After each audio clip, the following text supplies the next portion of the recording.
Shikues nderuar, ju përshëndesim, rikthyer sërish në TikTok, ku do ndalemi tek disa zhvillime të rëndësishme në vendin tonë. Do ndjekim fillimisht insertin dhe më pas rikthehemi për të diskutuar me të ftuarin.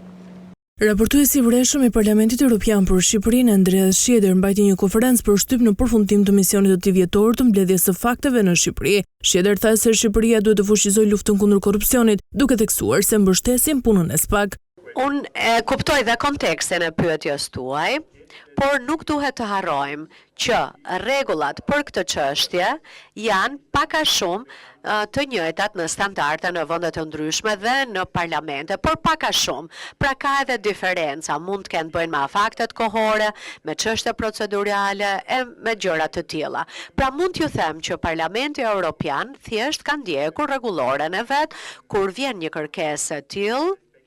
Ka një afat kohor dhe komisioni për katës parlamentari diskuton këto çështje dhe natyrisht ajo çohet në seancë plenare sipas afateve kohore që parashikohen. Schieder komentoi dhe protestat e dhunshme të Sali Berishës, duke thënë se nuk duhet të përdoren Molotov për të luftohet me argumente në skenën politike. Besoj e dim, kështu që demokracia me Molotov nuk është e mirë. Së dyti, dhe që ta themi qartazi, kur pra javën e shkuar ne pam fotografi në media për protestat në Shqipëri, që dukeshin dramatike. Pastaj vjen në Shqipëri dhe shikon një situatë shumë pak dramatike se ajo që u gjenerua nga fotografitë. Mirë, kemi dikur insertin dhe ditën e sotme për diskutuar mbi këto zhvillime të tjera kam të ftuar avokatin Ismail Luka. Avokat, ju përshëndes, kënaqësi. Përshëndetje Bisedë, faleminderit. Avokat, për ta nisur me insertin, pra në kushtet kur tashmë korrupsioni mbetet një nga shqetësimet kryesore, pra për integrimin europian të Shqipërisë, mendoni se mbështetja ndaj SPAK-ut është tashmë reale nga të gjitha institucionet, apo ekziston ndoshta edhe rreziku që puna e tij të pengohet në mënyrë indirekte përmes presioneve politike apo dhe institucioneve? Po, faleminderit, pyetja është interesante. Në fakt, strukturat e posaçme që janë ngritur janë ngritur pikërisht për të luftuar korrupsionin në nivele të larta dhe afati kohor normalisht që për sa kohë janë strukturat posaçme, do thotë që janë krijuar për një periudhë caktuar dhe brenda një objektivi ose qëllimi të caktuar. Si për të përket prokurorisë posaçme, ashtu dhe gjykatave të posaçme, në rastin konkret, ata janë realisht strukturat të cilat u krijuan me partneritetin ndërkombëtar me Bashkimin Evropian dhe kryesisht ose me shumë të interesuar ka qenë Shtetet e Bashkuara të Amerikës. Në rastin konkret, po të shohësh edhe qëndrimet që ka Bashkimi Evropian, por dhe veçanërisht Shtetet e Bashkuara të Amerikës, ata tani konsiderojnë si partneritet strategjik për luftën kundër krimit të organizuar, korrupsionit dhe trafiqeve, si duhet ta theksojmë edhe këtë pjesë, trafiqeve të drogës janë pikërisht mbështetja që po japin Shtetet e Bashkuara të Amerikës strukturave të posaçme. Pra ka një partneritet të ngushtë dhe i vetmi partneritet që ekziston sot në Shqipëri për sa i përket rrugës institucionale për të luftuar këto fenomene, rezulton se janë pikërisht strukturat e posaçme. Si mendje tuaj dhe në insertin që ju promovuat përpara se të lidheshin në këtë intervistë, si përfaqësues i Bashkimit Evropian, por edhe Shtetet e Bashkuara të Amerikës, pra Bashkimi Evropian në kuadrin e plotësimit të kritereve të Shqipërisë për të integruar Bashkimin në paketën, si më thonë, e re që është hap në kapitull më ri, por dhe në detyrat ose në programe që ka lënë ndaj luftës kundër trafiqit dhe korrupsionit të Shtetit Bashkuar të Amerikës dhe Parlamentit të Shtetit, e cili ka lënë një afat deri në datën 6 mars, pra është 3 mujor, 180 kështu po, fiks 180 ditë, rezulton se ata më japin një mbështetje të pakufishme pikërisht këtyre strukturave, duke marrë në konsiderat edhe faktin që ata kanë të dhëna, sepse kjo është një fenomen i cili lidhet dhe me organizatat kriminale ndërkombëtare që veprojnë qoftë në Ballkan, në Europë dhe në Shtetet e Bashkuara të Amerikës në Asi. Qartë, por avokat, duke qenë se Parlamenti Evropian ka theksuar për vazhdimisht rëndësinë e pavarësisë së drejtësisë, a ka Shqipëria sot mekanizma të mjaftueshme për të garantuar pra që SPAK të mos synohet nga ndërhyrje të brendshme, sidomos kur këto hetime prekin dhe figura të larta politike? Në fakt, struktura posaçme sepse do të marrë në një kontekst më gjerë. jo vetëm SPAK-u, por dhe gjykata e posaçme, se në fund vendimarrja e përket gjykatës. Patjetër. Procedura e posaçme, pra në rast prokuroria e posaçme kryen hetime i dërgon dosje të gjyq për vepra penale të cilat shmon se ka prova, por në fund vendimarrja mbet gjykatës. Në rastin konkret, strukturat e posaçme përfshi pra prokuroria dhe gjykata rezulton se janë në një trysni të dianshme. Ka njëra janë partnerë ndërkombëtar të cilët e kanë mbështetur, e kanë financuar, e kanë promovuar, dhe nga ana tjetër është politika shqiptare, veçanërisht qeverisja e Ramës, ekzekutivi, që kanë vënë në një presion pasi tashmë disa procedime ose hetime kanë prevaluar dhe kanë shkuar deri në derën e kryeministit, siç është rasti i zëvendës kryeministres Belinda Balluku. Po e marrim në një analizë shumë të shkurtër. Rezulton se mazhoranca po pengon. Natyrisht kryeministri Edi Rama po përdor dhe kryetarin e kuvendit në shkeljet rregullores së kuvendit, po pengon veprimtarinë e Këshillit të Mandateve për diskutuar imunitetin, për diskutuar lidhur me heqjen e imunitetit ose jo të zëvendës kryeministres Belinda Balluku, duke shtyrë dhe disa herë duke shtyrë edhe mbledhjet me qëllim që ta lëshojnë në dekadencë, sepse fati për ta shqyrtuar kërkesën është 3 mujor. Nga ana tjetër ka vënë në trysni gjykatën kushtetuese. E ka vënë në trysni dhe gjykata kushtetuese ndodh se shqyrton çështjen. Rezulton se akoma nuk e dalë me një vendimarrje në një kushtet kur kjo çështje i përket pra një interesi publik shumë të rëndësishëm, por jo vetëm një interesi publik, por lidhet edhe me sigurinë kombëtare, se jemi vend antar i NATO-s dhe po mor 2 dosje të cilat pra lidhen me dosje Hapshit, është një dosje shumë sensitive që cënon jo vetëm sigurinë kombëtare të Republikës Shqipërisë, por edhe të NATO-s. Qartë. Avokat, nga ana tjetër, raportuesi i përhershëm i Parlamentit Evropian për Shqipërinë është përgjigjur ndërkaq të pyetjeve të gazetarëve lidhur me përfshirjen e çështjes së imunitetit për zëvendës kryeministren Belinda Balluku në raportin për Parlamentin Evropian. A lexoni këtë qëndrim si një mesazh të qartë për institucionet shqiptare, pra që të mos ndërhyjnë në asnjë formë në të gjithë procesin e drejtësisë? Biseda sistemi i qeverisë në Republikën e Shqipërisë duke ofruar dhe në një shtat kushtetutës bazohet në ndarjen dhe balancimin midis pushtetit ligjvënës, pushtetit ekzekutiv dhe pushtetit gjyqësor. Natyrisht standardet nuk i kemi vendosur ne. Ne jemi vend aplikant për të integruar në Bashkimin Evropian dhe Bashkimi Evropian këto standarde i ka të konsoliduar. Tashmë ata respektojnë pavarësinë e sistemit drejtësisë dhe pikërisht ky qendrim është dhe një mesazh për qeverinë shqiptare në lidhje me mos ndërhyrjen në punën e sistemit drejtësisë, si për sa përket prokurorisë posaçme, ashtu edhe sa për sa i përket gjykatës së posaçme në lidhje me çështjen Balluku. Por Rama nuk do heqë dorë sepse në fakt ai ka të bëjë me imunitetin e Belinda Ballukut, por ka të bëjë me vetë Ramën, nëse do jetë apo s'do jetë më kryeminist. Kjo do përfshin drejt për drejt kryeministrin e vendit Edi Rama.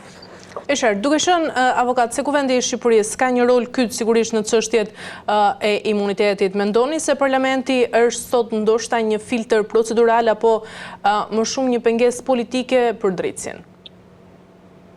Brisinda, për sa i përket çështjes së rolit parlamentit në rastin konkret, ligjvënësi dhe kur është hartuar Kushtetuta e Republikës së Shqipërisë ka pas për qëllim për të mbrojtur në fakt imunitetet të opozitës. Kur vendosën në 173 Kushtetutës, pra që deputeti mund të ndalohet, pra ose të arrestohet pa autorizimin e lëshuar nga kuvendi, përveç raste kur ai kapet në flagrancë për kryer një vepër penale. Pra qëllimi kushtetues i kësaj dispozite ka qenë një garanci kushtetuese për opozitën, jo për mazhorancën. Në rastin konkret, parlamenti është inekzistent, sepse duke patur 83 mandate Rama, natyrisht që do të marrë një qëndrim dhe ne dhe jemi këtu, edhe pak sa interviste, Rama nuk do t'ja heqë imunitetin, dhe të cenoj një ndër praktikat dhe të krijojë precedentin e praktikave parlamentare. Në gjitha rastet e tjera, ne kemi praktika të cilat janë hequr prioritetet për të japur udhë drejtësisë. Unë po t'jap një shembull të shumë të thjeshtë. Një ndaluar ose i arrestuar në kuptet e kryes një vepre penale ose i dyshuar për kryen një veprës penale, rezulton se ka 48 orë prokuroria por të vlerësuar arrestin ose ndalimin, dhe 28 orë ka gjykata për të vlerësuar nëse këto ishin kishëm ose padishëm dhe caktimin një masë sigurimi personal. Ndërkohë që zëvendës kryeministrja është marrë cilësinë e pandehurës, nuk kemi cilësinë e personit e tij. Pa cilësia procedurale e zonjës Balluku është cilësia e pandehur që do të thotë se prokuroria e posaçme i ka atribuar veprat penale dhe i ka provuar, ka siguruar prova të plota që ka krijuar bindjen e saj të mbreshme se ka konsumuar elementet e veprave penale për të cilat janë regjistruar procedimi penal. Dhe zëvendës kryeministrja në raport me një qytetar, sepse ligji thotë shtetësit janë barabartë përpara ligjit, kushtetuta. Patjetër. Tani ky mekanizëm që do përdor ama është për të mbrojtur pikërisht qeverisën e vet. Të mbrojtë veten. Dhe një farë mënyre Rama dhe Balluku janë pengu i pengjeve të pengjeve. Qartë.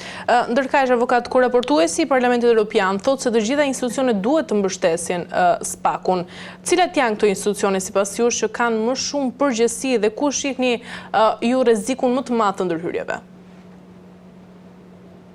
Tani mekanizmat procedurale janë të njohura, mendoj se ndërhyrjet kryesore do jenë në zvarritjen e qoftë procesit të veprimtarisë së Këshillit të imuniteteve, lidhur me zvarritjen, qoftë me vendimarrjen e gjykatës kushtetuese e cila nuk është përgjigjur as interesit publik me vendimarrjen e saj. Është një çështje me interes publik, çështja Balluku. Ndërkohë që ajo vazhdon të shtyjë të zvarritje procesin e vendimarrjes, natyrisht që është në ndryshimin e ekzekutivit, se dhe vetëm mënyra se si formuar ke gjykat, ne johëm edhe gjyqtarët, vetëm 3 prej atyre janë gjyqtarë, të tjerë nuk vinë nga fusha e sistemit të drejtësisë. Dhe të 3 ato dolën kundër nëse e ka lexuar vendimarrjen e pezullimit, nga detyrat e zonjës Balluku. Natyrisht mekanizmat janë gjykata, pra kur thotë që mos përgohet veprimtaria e prokurorisë posaçme, janë gjykata e posaçme, qoftë ajo gjykata e shkallës parë dhe e gjykatës apelit, është gjykata e lartë, është Këshilli i lartë i drejtësisë, i cili duhet monitorojë situatën, pra duhet të jetë në mbështetje të gjykatave, duhet të jetë Këshilli i lartë i prokurorisë, këto janë institucionet, dhe Inspektorati i lartë i drejtësisë, i cili në fakt nuk është ndjerë prej kur është krijuar si strukturë posaçme e organit drejtësisë. Qartë. Ndërkaq, avokat, në kushtet kur tashmë Shqipëria ndodhet në fazën e mbylljes së kapitujve të negociatave, mund të kthehet një çështje si ajo e imunitetit për atë zonjës Balluku në një pengesë reale për të gjithë procesin e integrimit evropian? Tani, procesi i integrimit është një proces më kompleks. Jemi korrekt. Por natyrisht kjo do të jetë një çështje sensitive me ndjeshmëri edhe në Parlamentin Evropian. Ju keni monitoruar edhe vizitën që ka pas lideri opozitës doktor Sali Berisha në Këshillin e Evropës dhe qëndrimin që ka mbajtur Këshilli i Evropës. Por po shohim edhe deklarata që ka bërë Departamenti i Shtetit Amerikan lidhur me mbështetjen që japin sistemit të drejtësisë në Shqipëri.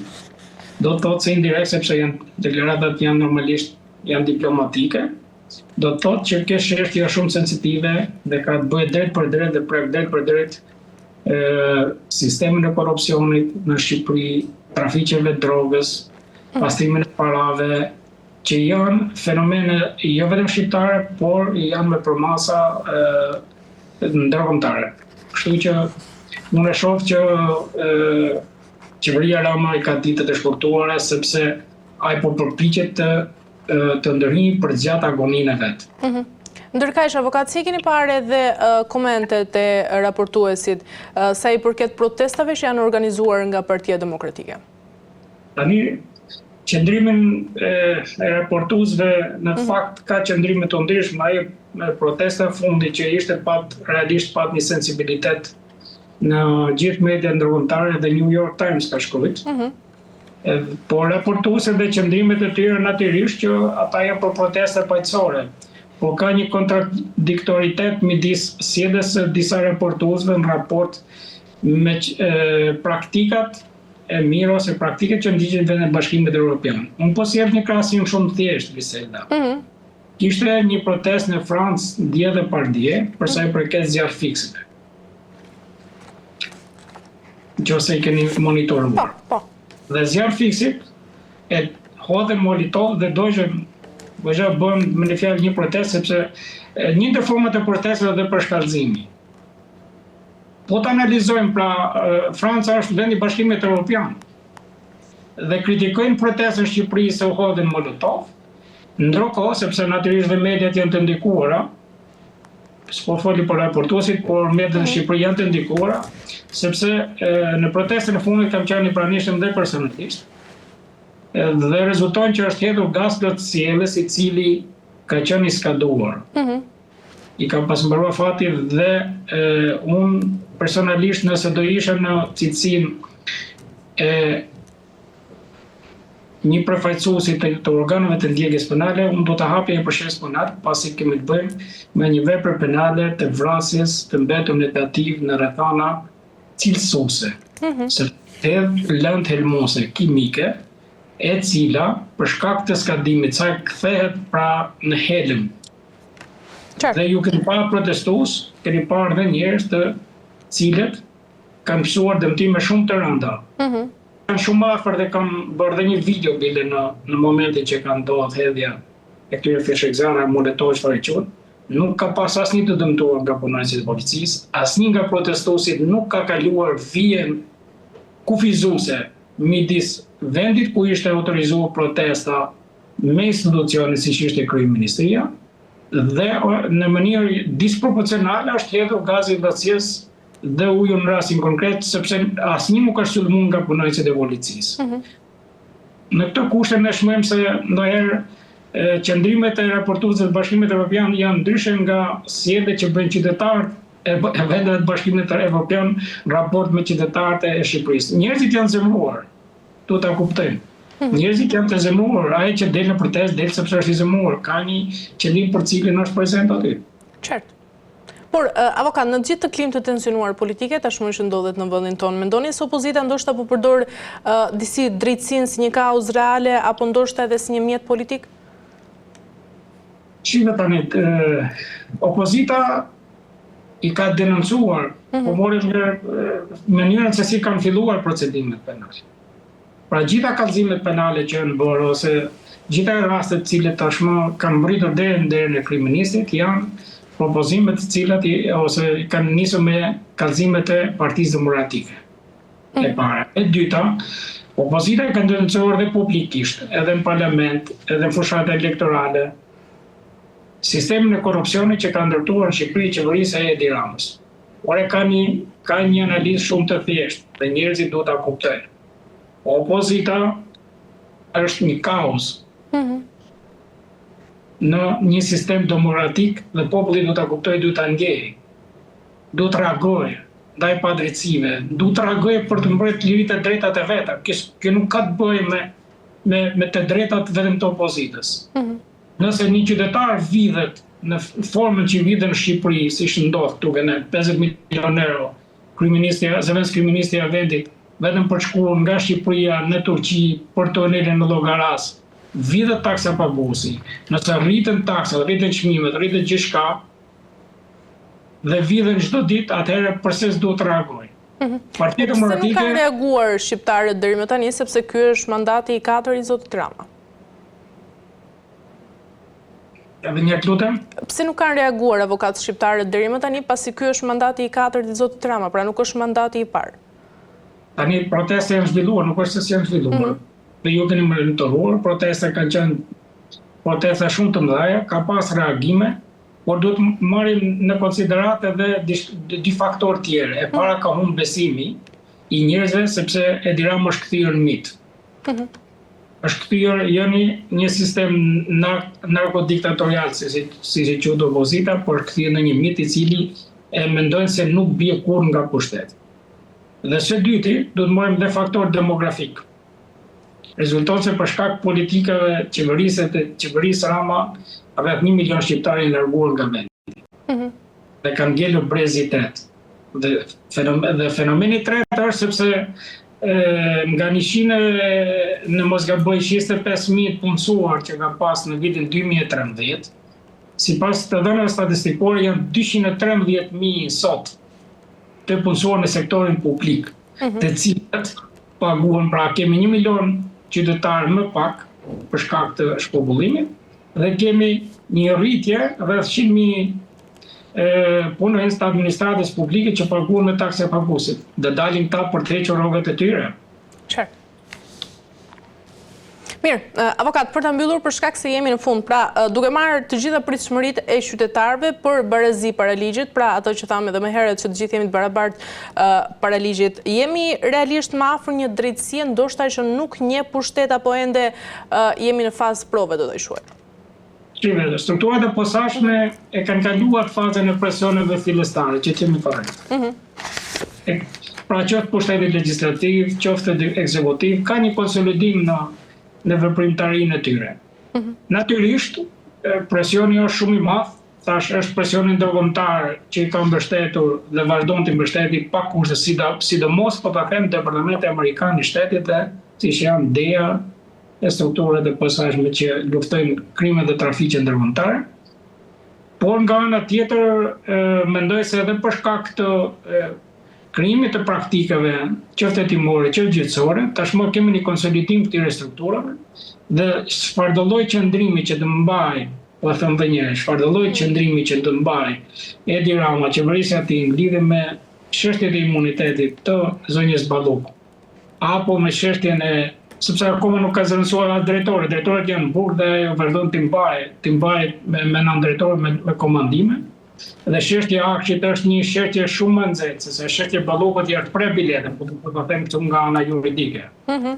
Jashtë pre bilete janë siguruar prova të plota që nuk ka qeverisje që e mban as parlament, as kryeministri, në fund drejtësia të veprojë. Dhe këtë vendimarrje, unë po ju sjell për analogji. U bën të njëjtat mekanizme, u vënë presionin, nëse ju kujtohet, për çështjen Tahiri Rama. Qartë, po. Dhe në fund, u dha vendimarrje dhe vetë Tahiri përfundoi në burg. Kështu që unë jam besim plot që sistemi, në fundit, sistemi drejtësisë dhe funksionon. E qartë, mirë. Avokat, kemi arritur në fund, ju falenderoj për gjitha informacionet. Faleminderit. Ishte kënaqësi dhe për mua faleminderit. Mirë, të nderuar teleshikues, kemi arritur në fund të kësaj pjese të parë, pas pak do ndalemi në pjesën e dytë për të ndalur tek gjeopolitika.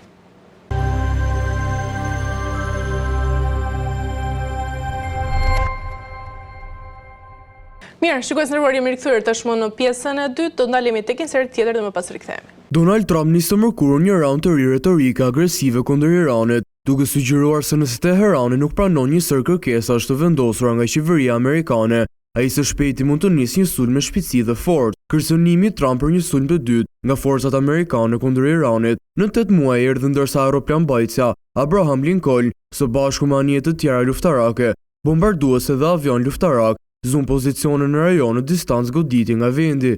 Presidenti amerikan nuk dha detaje rreth marrëveshjes që kërkonte, duke thënë se vetëm një armatë masive po shkonte drejt Iranit dhe se vendi duhet të bënte një marrëveshje. Megjithatë, zyrtarët amerikan dhe evropian thonë sipas New York Times se ata kanë bërë 3 kërkesa ndaj iranianëve në bisedime. Mirë, kemi ndjekur insertin dhe sot për diskutuar mbi këto zhvillime të tjera kam të ftuar Ri Sheun, analist. Ri, përshëndes, kënaqësi. Përshëndetje Grisela, faleminderit për ftesën. Ri, e nisim me insertin që dëgjuam së bashku, pra duke parë kërcënimet e reja të Donald Trump ndaj Iranit dhe mobilizimin e një force masive ushtarake. Si e vlerëson këtë retorikë agresive ndoshta dhe mendon se kjo po rrit rrezikun e përshkallëzimit ushtarak në lindjen e mesme apo nga ana tjetër do ta shojë thjesht një presion diplomatik? Atëherë, në qoftë do të flasim për përshkallëzimin e konfliktit në lindjen e mesme, kemi të bëjmë me një rajon i cili historikisht ka qenë në konflikte.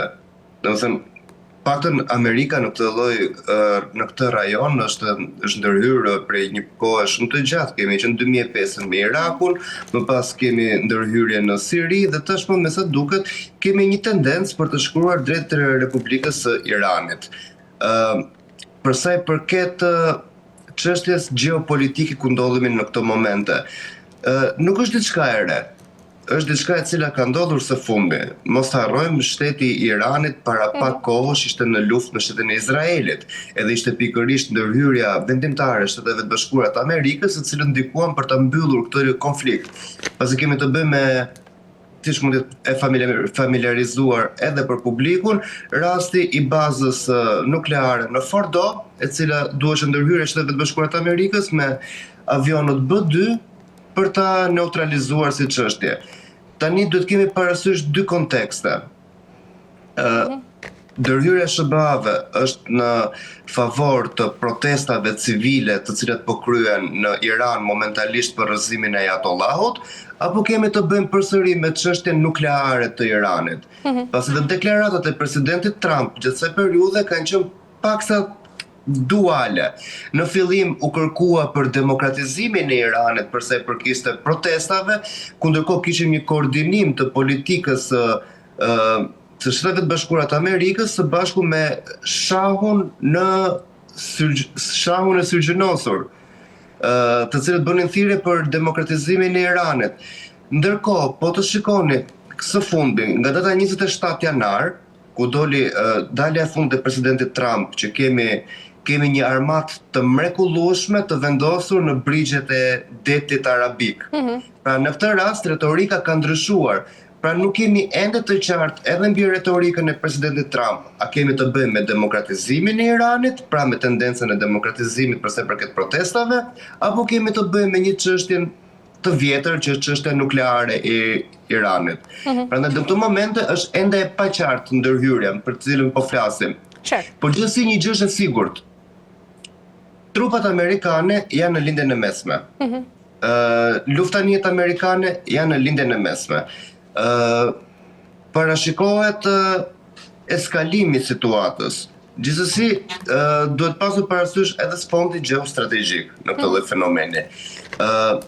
Që Shtetet e Bashkuara të Amerikës të ndërhyjnë si forcë paqëruese apo pushtuese.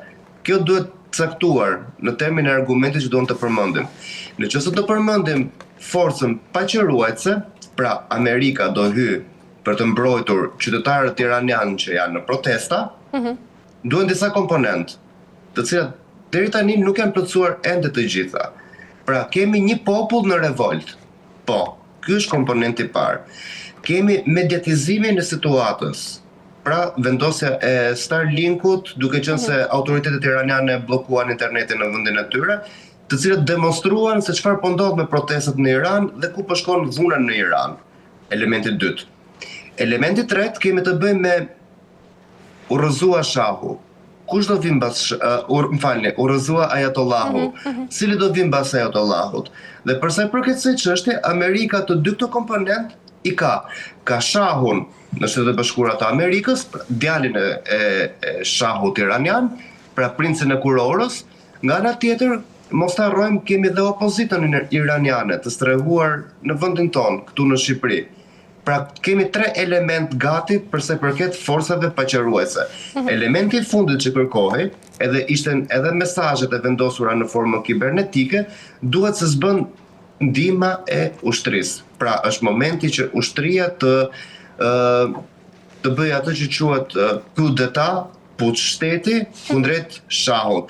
Sepse nëse kundrejt Ajatollahut, sepse nëse Ajatollahu mban suportin e ushtrisë dhe suportin e gardës revolucionare, atëherë çfarë do lloj ndërhyrje drejt Republikës së Iranit do quheshe si ndërhyrje ushtarake edhe pushtuese. Pra ky është elementi i vetëm që i mungon momentalisht Shteteve të Bashkuara të Amerikës për të hyrë në forcën paqëruese.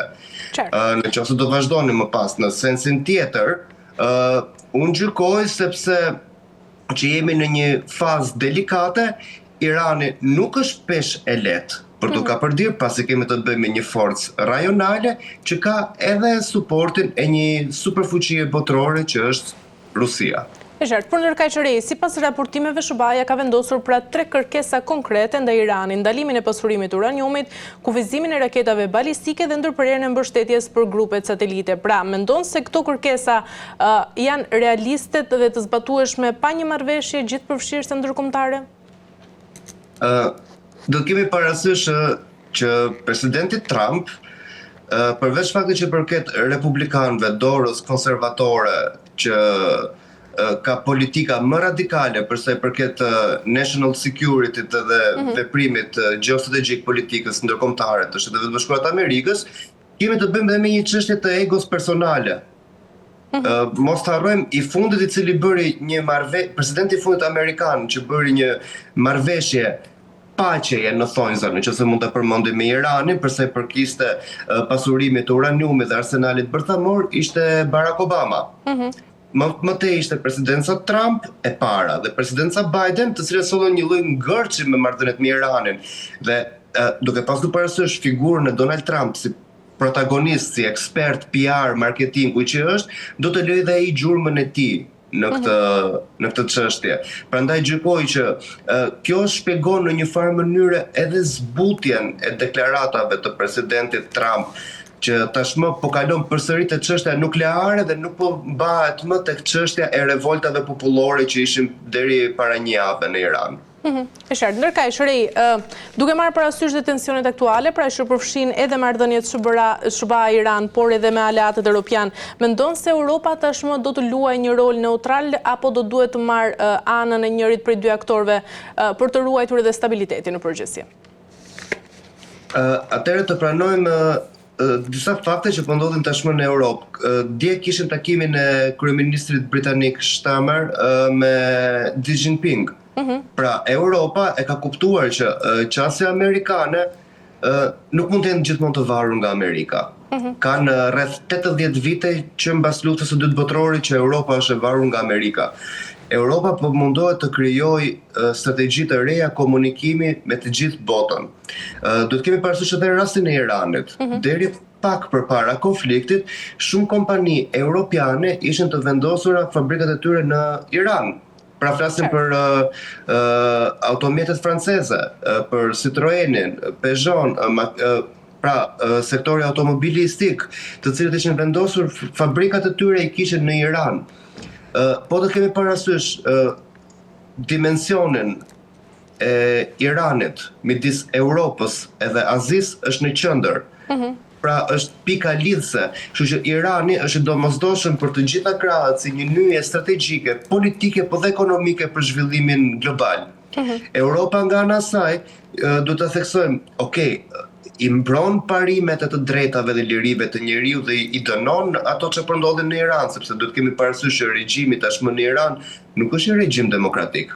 Pra kemi të bëjmë me një regjim autoritar, me një regjim i cili vendos doktrinën fetare përmbi normat kushtetuese, diçka e cila Europa i ka dhënë fund që në vitin 1700 kur rrezoi monarkit. Prandaj për sa i përket Europës, dihet që çështja ose ana ku ata do mbajnë krahun politik edhe ushtarak do jetë për krah NATO, ose në këtë rast do jetë për krah Shteteve të Bashkuara të Amerikës, por ajo çfarë kërkojnë të gjithë momentalisht në kushtet që flasim është zhvillimi i tregtisë dhe i ekonomisë. Edhe kur vjen puna për të bërë tregtin me lindjen, Irani është nyja lidhse. E qartë, por nëse retorika agresive re do të vazhdojë dhe nuk arrihet një marrëveshje diplomatike, sa i mundshëm është një konflikt i hapur dhe ndërkaq cilat do të ishin edhe pasojat që mund të kenë për sigurinë e rajonit sigurisht, por edhe tregjet energjetike?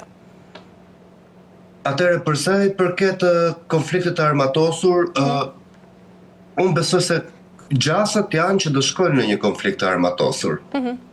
Sepse po të kemi parasysh atë çfarë u transmetua nëpër social media, me çfarë po ndodhte në Iran, me deklaratat që nxjerrin mjekët, me ushtarë të cilët hyjnë nëpër spitale dhe vrasin të protestuesit, situata është shumë e rëndë. Nëse do kemi një panoramë, nëse do mendojmë që është thjesht propagandë, thjesht më lejoni të pasqyroj një panoramë e cila është bërë aktuale.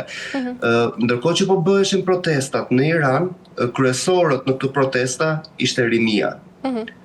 Ayatollahu nga ana e tij bëri një anti-miting për të treguar forcën e qeverisë. Ishte moshe thyer. Pra, ajo që po ndodh në Iran është me të vërtetë rinia që kërkon demokratizim dhe kërkon një gjendje normale. A kërkojnë ata rivendosjen e monarkisë nuk e besoj, pasi kemi të bëjmë me një shtet i cili erëzoi vetë monarkinë. Pra pjesa më e madhe e Iranit zgjodhën sistemin e Ayatollahut. Zgjodhën versionin shiit të pushtetutës së tyre islamike. A është e drejtë apo e gabuar? Kjo është diçka që i takon Republikës së Iranit dhe shtetasve iranian për ta zgjedhur. Por ama, a kemi të bëjmë me thyrje të drejtave të njeriut? Po. A kemi të bëjmë me vrasje? Po. A është ky regjim i rrezikshëm përsa i përket stabilitetit në rajon? Mund të themi se po. Kemi të bëjmë me një shtet i cili dënon ekzistencën e Izraelit në rajon. Kemi të bëjmë me një shtet i cili financon organizatat fundamentaliste, organizatat terroriste, Hamasi, Hezbollahu, Houthit në Yemen. Financuesin kryesor e kanë iranian. Irani është faktori kryesor i destabilitetit, nëse mund ta quajmë në këtë lloj mënyre në lindjen e mesme. Dhe absolutisht që një Iran demokratik edhe i lirë i shkon për shtat paqes aktuale që kemi të bëjmë në rajonin e lindjes së mesme. Pra unë besoj që duke pasur këtë lloj panorame politike, sociale dhe ekonomike, duke pasur parasysh faktin që kemi të bëjmë me ndërhyrje ushtarake të cilat nuk janë shumë të largëta. Mos harroni, teknologjia amerikane e përdorur nga Izraeli bëri që Irani mos të kishte hapësirë ajrore në këtë 7 ditë luftime. Pra, nëse do futemi me teknologjinë ushtarake, është totalisht absurditet të thuash që Irani do t'i mbizotëronte fuqisë së Shteteve të Bashkuara të Amerikës. Unë kam parë ka politologë të cilët janë me një lloj ideje që Irani mund të mbijetojë sepse ka raketet balistike.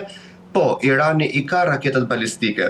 Irani ka edhe sistemin ajror rus përse përket mbrojtjes nga avionët, por do të kemi parasysh që ky sistem përpara një jave u thye në Venezuelë. Pikërisht në Shtetet e Bashkuara të Amerikës. Kështu që Shtetet e Bashkuara të Amerikës e kanë treguar që ushtarakisht, teknologjikisht janë superior. Jo vetëm ndaj Iranit, po edhe ndaj superfuqisë tjetër, që në këtë rast është Rusia. Pasi e thyen sistemin ajror rus, thyen edhe dronet kineze në Venezuelë, kështu që pavarësisht propagandës, Irani tashmë është detyruar dhe dëshpërimisht kërkon paqe me Shtetet e Bashkuara të Amerikës. Dhe po të keni vënë re deklaratat të cilat janë bërë nga kryeministri iranian, thonë që ne jemi për uljen në negociata dhe në diskutime. Mirë, Ri, se i përket Rusisë, duke parë se Rusia tashmë ka planuar vetëm një marrëveshje të pjesshme dhe të përkohshme, sigurisht, sa efektiv mund të jetë ky armëpushim për lehtësimin e krizës humanitare në Ukrainë dhe nga ana tjetër, a mundet të interpretohet si një fitore diplomatike për SBA-n?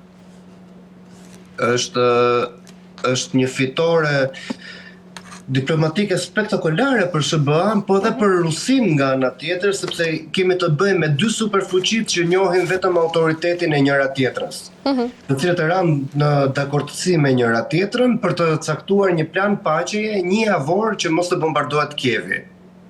Po ishte për Kievin, jo për zonat e tjera të luftimit, pra flas për zonën e Donbasit, në të cilin Rusia kërkon të vendosë hegemoninë e saj maksimale. U bën në këtë farë mënyre për të treguar që ne jemi të gatshëm për të negociuar.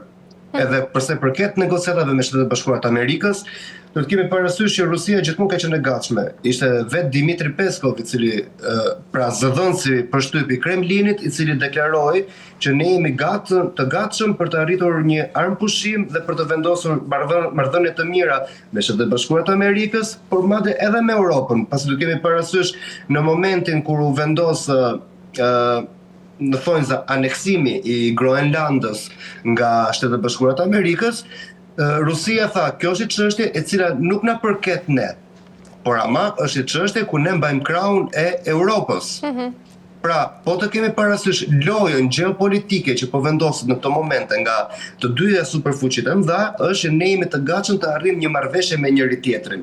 I gjithë kjo formë marrëveshje arrihet në formën që ne tani jemi të gatshëm për të bërë presion kundrejt Ukrainës. Pra, ja lëm topin në dorë atyre. e gjitha kjo, domethënë në këtë lloj varianti të çon. Ne jemi të gatshëm për paqe. Tani e kanë ata në dorë dhe bindni ata. Ne nuk heqim dorë nga kjo çfarë kërkojmë, juve tashmë merruni me ata të tjerët. Prandaj, a është e drejtë, a është e gabuar, nuk mund ta them këtë gjë. Por ama përse përket lojës strategjike, është një fitore e padiskutueshme nga të dyja palët. Si Amerika, si Rusia. Qartë, mirë, për ta mbyllur sepse jemi në fund për shkak të kohës televizive. Ndërkaq, Trump tha se i kërkoi personalisht Putinit të ndalojë sulme në Kiev edhe shtete të tjera, por sa i rëndësishëm është i gjithë ky ndikim i një negociate direkte midis liderëve për zgjedhjen e krizave ushtarake dhe nga ana tjetër, a mund të jetë kjo ndoshta një precedent për ndërhyrje të ngjashme edhe në të ardhmen? Në fakt, faktikisht po kërkohet një marrëveshje, sepse marrëveshja intereson Rusisë në këtë moment. Intereson Rusisë sepse po shikohet si po shkon situata në Iran. Mos harroni që furnizuesi kryesor i Rusisë me raketa dhe me drona, i cili mban gjallë luftimet në frontin juglindor, është pikërisht ndihma e Iranit. Duke pasur parasysh faktin se si po shkon situata në Iran, Rusia po e kupton që kjo luftë nuk mund të shkojë pafund, sidomos nëse ikën aleati kryesor në jug. Duke qenë se ka e njeh situatën në të cilën po ndodhet, po krijon më shumë marrëdhënie diplomatike me Shtetet Bashkuara të Amerikës për të arritur një lloj paqeje në Ukrainë. Sa më shumë kohë kalon është në favor të Ukrainës, Europës dhe Shteteve të Bashkuara të Amerikës. Rusia po mundohet gjatë gjithë kësaj kohe të arrijë një marrëveshje sa më të mirë që të sigurojë një herë për gjithmonë atë kufirin e famshëm toksor që kërkon për të lidhur Krimen me pjesën tjetër të Rusisë. Kjo është e gjitha, nëse do të bëjmë një parashikim të thjeshtë edhe për ta bërë më të lehtë për publikun për të kuptuar. Qartë, mirë, Rej, kemi arritur në fund, të falenderoj për gjitha informacionet, ishte kënaqësi. Grisela, shumë faleminderit. Kënaqësi ishte ime. Mirë, të nderuar teleshikues, kemi arritur në fund të këtij emisioni dhe për ditën e sotme bashkë do të shihemi sërish nesër, deri atëherë mirupafshim.